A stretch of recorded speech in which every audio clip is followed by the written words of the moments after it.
It's that P-I-E-R-C-E, and yes, I'm wearing a golfer's cap, yes, I'm wearing a bathrobe, because apparently I was not worthy enough to grace the announce table for the commentators of y.W.c Payback Pay-Per-View. Instead, I've been placed here to do the WTF Moments from y.W.c Payback, and so I figured that I could take the luxury of wearing anything I jolly well please.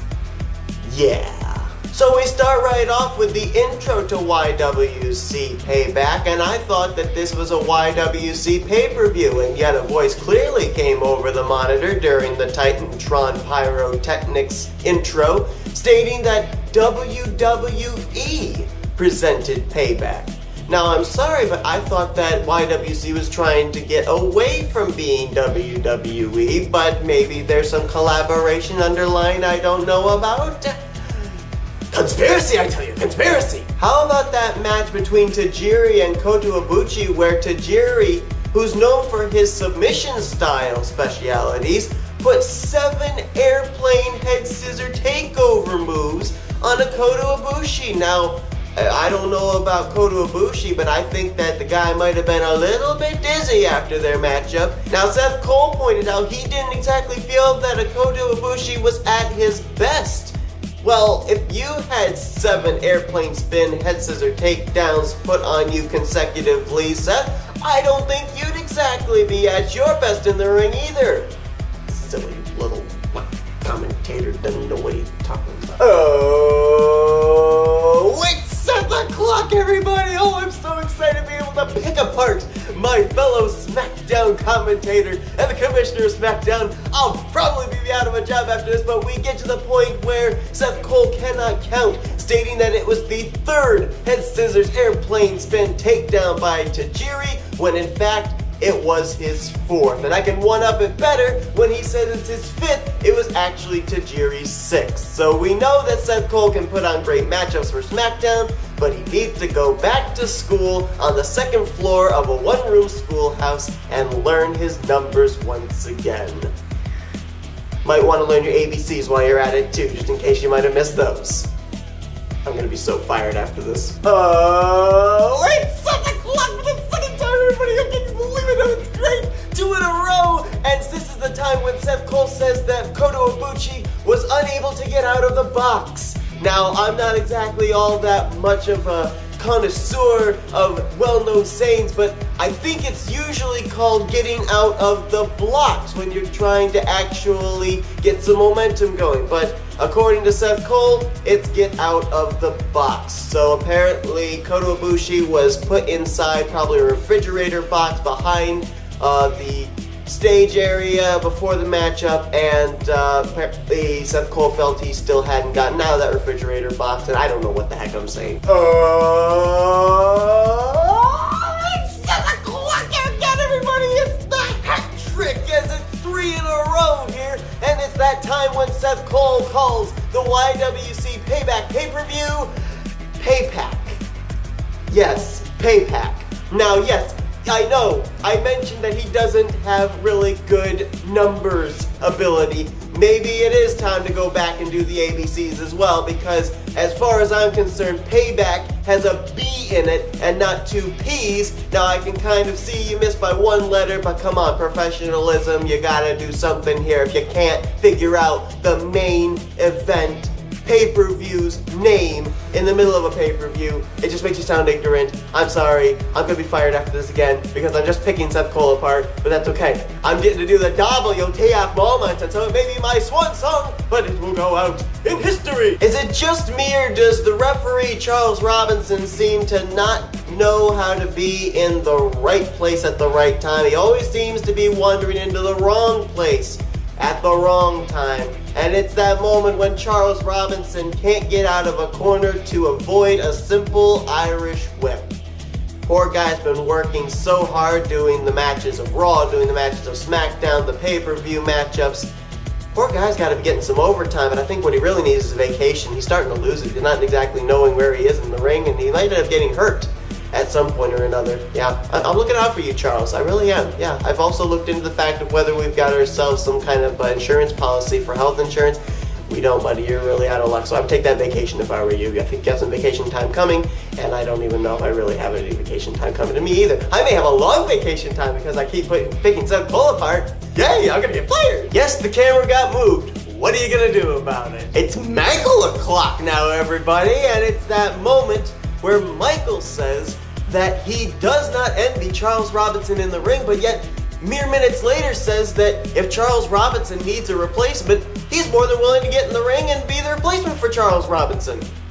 I'm sorry, Michael, but I think that's a contradiction of terms there. I think you might want to maybe retrace your steps and maybe say that, you don't envy the fact that Charles Robinson is getting into predicaments in the ring that he really shouldn't be in, but you'd be willing to get into the ring as his replacement and keep yourself out of trouble. But, I mean, hey, it's live, it's pay-per-view, you said it, I gotta do it. But I feel safe because, you know what, I don't work for Raw and you can't fire me. And now a WTF moment courtesy of the fans in the crowd, and it's that moment where a fan holds up a make him tap sign in the middle of a y.W.c Women's Championship match. Now, I don't know if that guy noticed, but the only person that was in that ring that was of the male sex was the referee, Charles Robinson. And as far as I'm aware, in a Women's Championship match, the referee cannot be pinned or submitted for the title to change hands, and so therefore, that sign made absolutely no sense in the middle of that matchup. Good job, fan. Good job. Charlotte had held the y.W.c Women's Championship since day one on y.W.c SmackDown, but we have a new y.W.c Women's Champion in AJ Lee. WTF? How about that moment where the Vaudevillains issue an open challenge for their y.W.c Raw Tag Team titles? And who should answer but the Ascension? The Ascension? Those face paint wearing guys that lost to a couple of YouTubers, Markiplier and Jacksepticeye, a couple of weeks ago on Raw? Those guys answering the open challenge? Now, I'm not meaning to down the Ascension, but I think there are a couple of other tag teams of Monday Night Raw that probably would have been a little bit better #1 contenders, but the Ascension answered the call. So I guess it was first come, first serve. Just seemed a little strange to me. And what do you know? It's Michael o'clock again, and it's that moment where Michael is not able to differentiate Connor from Victor and ends up calling Victor Connor. Now, I understand that both of them wear face paint. I understand that both of them wear the same ring attire, but there is quite a size difference. It's not like they're the Usos that you can't tell them apart, or the Bella Twins. They're pretty easy to tell apart, so yeah, heat of the moment, I get it, but you still can't fire me! Oh my goodness, can you believe it? What a WTF moment! The Ascension answered the challenge, and the Ascension...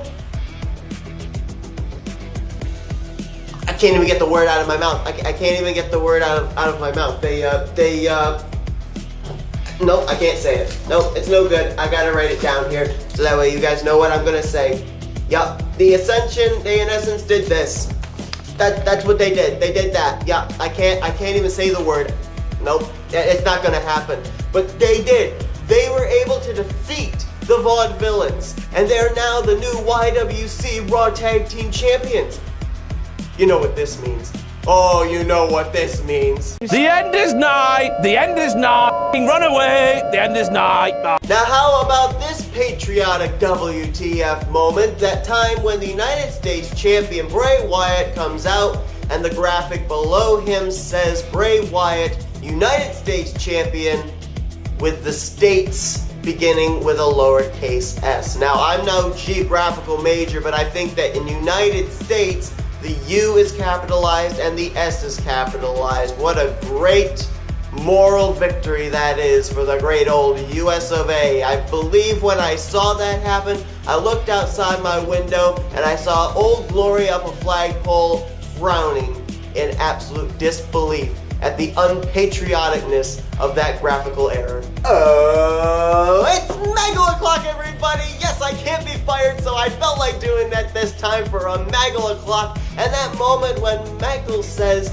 that we haven't seen John Morrison in a long time, when in fact, he had actually seen John Morrison live on y.W.c SmackDown the week before, make his return to the y.W.c in that #1 Contenders United States Championship match. Now, if he had said it had been a long time prior to that since we had seen John Morrison in a wrestling ring, well then I probably wouldn't have this on the WTF Moments. But it was what he said, it's what he meant, and it's on this clip. Still can't get fired!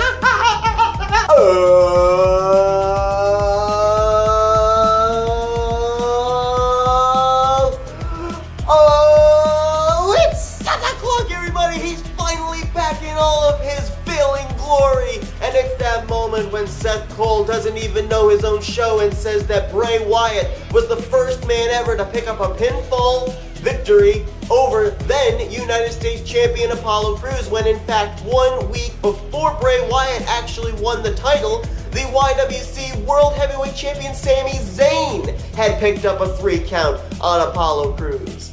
Good job, Seth. I can tell you watch your own show's episodes, even though you're already there backstage watching it live. I guess it doesn't make much of an impression on you, does it? Yeah, you're getting old. It's okay. It's time for retirement. I'd be glad to take over if you don't fire me, but you probably will. But Michael can't fire me. Now, I know that y.W.c is not WWE, and so we don't have as much of a budget as WWE does, but how about that moment after the United States Championship match where the entire screen goes dark? You can still hear the crowd, you can still hear the commentators, but the screen goes black, and you don't get to see the final 3 seconds, which may have been the most important 3 seconds of the matchup, watching Bray Wyatt celebrate as he retained his United States Championship. Good job, good job. Budget cuts. Budget cuts are great. They're probably going to take care of those budget cuts by firing me and not having to pay me the salary that they pay me, but that's okay. That's an extra $1 a week that they're going to save. I hope I don't get fired. I love doing this job. Chris Jericho defeats Baron Corbin to become a record 10, count 'em, 10-time Intercontinental Champion.